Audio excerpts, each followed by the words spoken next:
Hello guys, मैं आपकी राधिका और हमारे यूट्यूब चैनल पे आप सभी का बहुत बहुत स्वागत है। मेरे चैनल से जितने भी दर्शक जुड़े हैं सभी को मैं तहे दिल से धन्यवाद करती हूँ।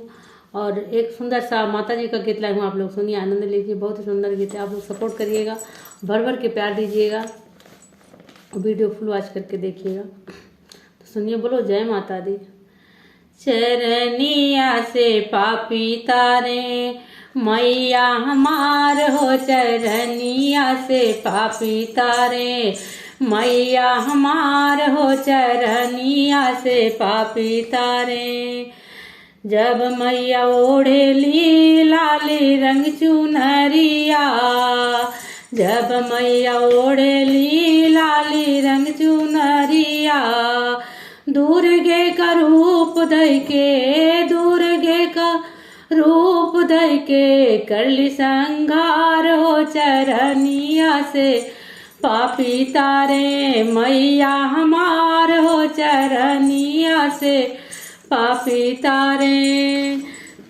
जब मैया ओढ़ी गुलाबी रंग चुनरिया, जब मैया ओढ़ी गुलाबी रंग चुनरिया, लक्ष्मी का रूप धइ के, लक्ष्मी का रूप धइ के भरली भांडार हो, चरनिया से पापी तारे मैया हमार हो, चरनिया से पापी तारे।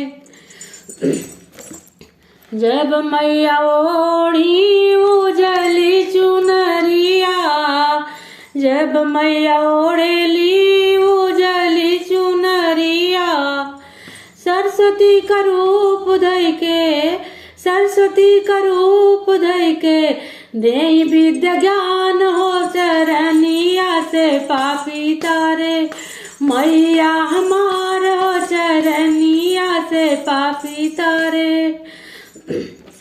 जब मैया ओढ़ेली काली रंग चुनरिया, जब मैया ओढ़ेली काली रंग चुनरिया, काली जी का रूप धइ के निशुंभ निशुंभ के करली संघार हो, चरनिया से पापी तारे मैया हमार हो, चरनिया से पापी तारे।